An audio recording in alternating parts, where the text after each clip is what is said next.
Son las 7:39. Marina Navarro, quien es directora de Amnistía Internacional del Perú, se encuentra en nuestros estudios. Ellos han hecho un pronunciamiento cuestionando la propuesta de uno de los candidatos, concretamente Keiko Fujimori, de poder contar y sacar a los militares a las calles para controlar este tema de la inseguridad ciudadana. ¿Cómo está, Marina? Gracias por acompañarnos.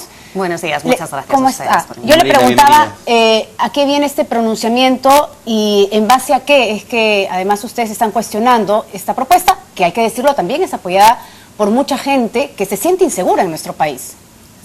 Nosotros hemos sacado una carta abierta a ambos candidatos y se la hemos hecho llegar con miles de firmas, en la que uno de los puntos claves de los que hablamos es precisamente sobre la seguridad ciudadana, que es realmente pues algo que es muy importante que se cubra, pero que en la que vemos que en los casos en los que los militares han salido a las calles, en los que los militares han sido los responsables de proteger la seguridad ciudadana, han sido fallidos. O sea, no solo eso, sino que además la situación de los derechos humanos ha sido gravemente vulnerada. Y tenemos varios casos en la propia región en lo que esto se ha demostrado, ¿no? Y han sido fallidos, por ejemplo, cuéntenos estos casos que ustedes han tomado en cuenta para realizar este pronunciamiento, porque efectivamente se han vulnerado los derechos de muchas personas, pero además lo hemos visto también en Latinoamérica, ¿verdad? Exactamente.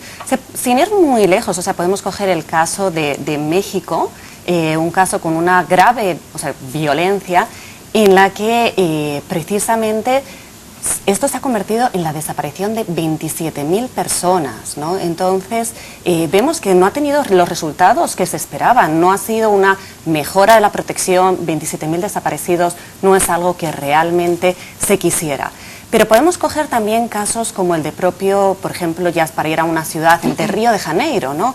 Río de Janeiro también ha tenido una fuerte militarización de las calles, y esto ha resultado en cientos de jóvenes que han sido asesinados sin que haya tenido, en total impunidad, sin que ahora mismo realmente se sepa qué es lo que ha pasado, ¿no? Entonces había grandes redadas en las cuales pues muchos jóvenes, que además con un fuerte componente discriminatorio, ¿no? Claro, hay un caso emblemático, una plaza donde se congregaban jóvenes con escasos recursos que fueron simplemente erradicados, y hay un testimonio impresionante de uno de estos chicos que cuenta cómo ellos fueron aniquilados, ¿no?, por un escuadrón de muerte en Río de Janeiro.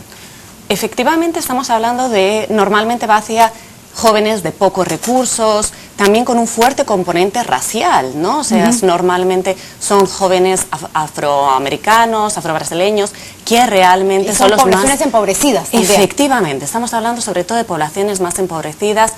Entonces, realmente está yendo como a situaciones muy específicas.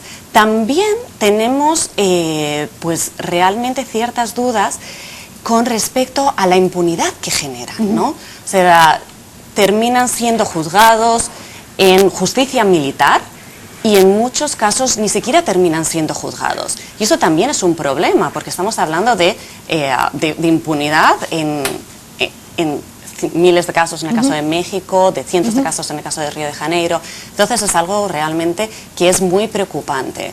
Y sobre todo, bueno, usted habla de las desapariciones, usted habla de la justicia militar, usted habla de la impunidad. Todo eso sucedió en el primer gobierno fujimorista y fue muy grave. Hubo desapariciones, hubo impunidad, hubo escuadrones de la muerte, el Grupo Colina. Entonces, de repente, no es lo mejor que en una propuesta de fujimorismo supuestamente renovado hagan estas propuestas que precisamente pueden preocupar en temas de derechos humanos, algo con lo que ellos tienen que tener especial cuidado. Lo que vemos es que esto no son casos aislados, o sea, es un caso fallido allá donde se implementa. En el mismo, o sea, venimos denunciando también, por ejemplo, el caso de las protestas sociales en el propio Perú, ¿no? O sea, el uso excesivo de la fuerza realmente pues ha generado, pues en los últimos años, organizaciones peruanas han denunciado que ha habido más de 50 muertos en protestas sociales.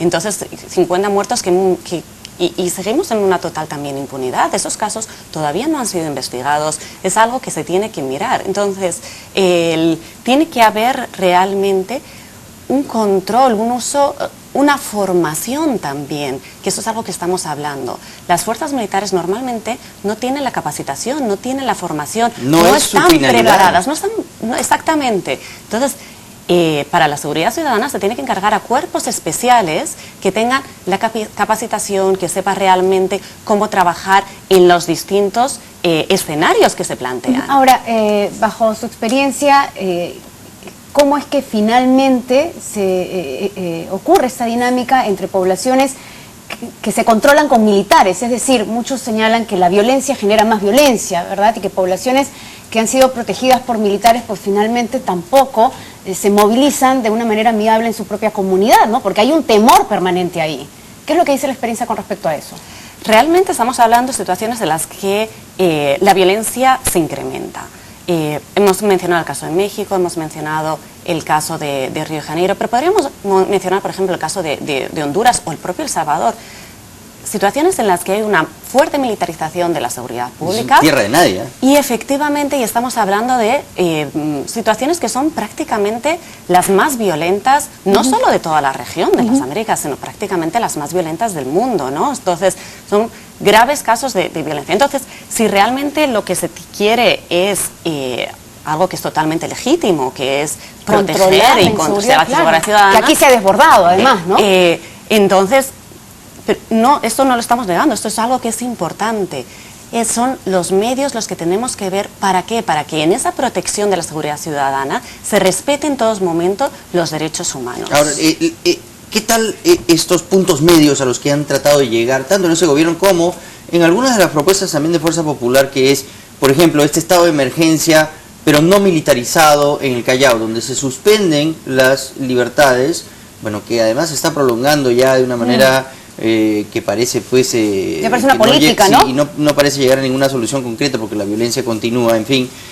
Otra propuesta es, por ejemplo, que la Marina de Guerra se encargue de cuidar los puertos, que es más o menos también lo que propone el fujimorismo, ¿no? Que vayan los militares a cuidar las instituciones públicas y que sí se liberen a los policías que cuidan estas instituciones y vayan a las calles. ¿Qué opina usted sobre esta oferta en específico? Mira, sobre los estados de emergencia, lo importante de los estados de emergencia es siempre reconocer que son estados de emergencia, o sea, que tienen que estar en situaciones realmente excepcionales y que además no deben prolongarse el menor tiempo posible en el tiempo, o sea, ¿por qué? Porque restringen muchas libertades. ¿Ya cuántas veces va? Es la tercera vez, claro, es la cuarta vez que se determina el estado de emergencia, pero tercera vez pues, sí, que se va prolongando. Y esta vez ya no por 45 días, sino por 60 días. Sí. Entonces ya parece más bien una política pública que una medida de emergencia. Claro, ya lo han hecho además hasta que se termine el gobierno, ¿no? Por eso lo han hecho 60 días, porque ya no saben qué hacer con el problema que ya han dicho, bueno, dejémoslo así y le dejamos ese problema al gobierno. Lo que ocurre es que la ¿no? delincuencia está migrando a los distritos vecinos. Entonces, hacemos la broma aquí, bueno, entonces se tendrá que hacer el estado de emergencia para todo el país, porque en algún momento esto se va a seguir extendiendo pues hasta las fronteras, ¿no? O sea, claro, esto no puede ser una medida que sea indefinida en el tiempo, que sea absolutamente en todas partes, porque tiene que ser algo excepcional. Si no estamos hablando de algo excepcional, no se puede establecer estados de emergencia. Y además en los estados de emergencia siempre tenemos que ver y velar porque los derechos humanos realmente se cumplan, porque ciertamente hay una restricción de las libertades, ¿no? Pero además, en muchos casos hay que ver, bueno, realmente aquí se están, todos los derechos humanos se están realmente cumpliendo, no, o hay pues, algunos porque esos ciudadanos viven sin ningún derecho fundamental, o sea, pueden entrar a tu casa, te pueden revisar, no tienen, o sea, los ciudadanos del Callao no tienen, sus derechos fundamentales no se respetan desde diciembre del año pasado, porque hay un estado de emergencia entre comillas, entonces eso tampoco es el respeto por los derechos plenos de las personas. Entonces, sí, ese es el problema que suelen tener los estados de emergencia y por los que siempre decimos que tiene que estar realmente reducido al mínimo. Lo que sí que estamos en muchos casos de acuerdo es en que la policía tiene que estar más entrenada en distintas situaciones para que el uso de la fuerza, el uso excesivo de la fuerza no sea la primera de las opciones que tienen. Hay muchas más opciones que deberían utilizar primero, por ejemplo, las protestas sociales, lo que es el diálogo, la negociación y el uso incremental de la fuerza, especialmente cuando estamos hablando de protestas pacíficas. Incluso en el caso en el que las protestas se salen en algunos momentos y puede llegar a haber algunas acciones de violencia, cómo reacciona la policía, cómo reaccionan, tiene que ser realmente proporcional, no puede ser sacar las armas de fuego, ¿verdad? Y empezar a disparar. Que ese es el problema que realmente tenemos siempre que controlar, ¿no? Que que el uso, por ejemplo, de armas de fuego... No deben llevar armas de fuego siquiera a las protestas. Efectivamente, efectivamente. Los batallones de asalto no están facultados para llevar armas de fuego. Sin embargo, vemos después en las protestas fotografías de muchos policías que van con pistolas o que tienen fusiles, entonces no, y después el Ministerio del Interior dice no, pero no había autorización, aquí está el documento, y sin embargo los agentes llevan armas de fuego a las protestas, no obstante. Y luego hay investigaciones de las que nunca nos enteramos cómo finalmente claro, al final terminaron, no pasa nada, ahí está porque nuevamente lo de la en impunidad. este círculo vicioso. Por eso es tan importante la capacitación, es tan importante realmente que sean profesionales. Y de ahí que es tan peligroso que sean precisamente los militares quienes asuman estas funciones, porque no están preparados. No, claro, los militares están preparados para el combate, para la guerra, para el enfrentamiento de, o sea, situaciones extremas de defensa de la soberanía, de enfrentamiento con un ejército, de pelear contra el terrorismo, donde ahí no hay ninguna disuasión, no hay ninguna negociación, son situaciones extremas, críticas.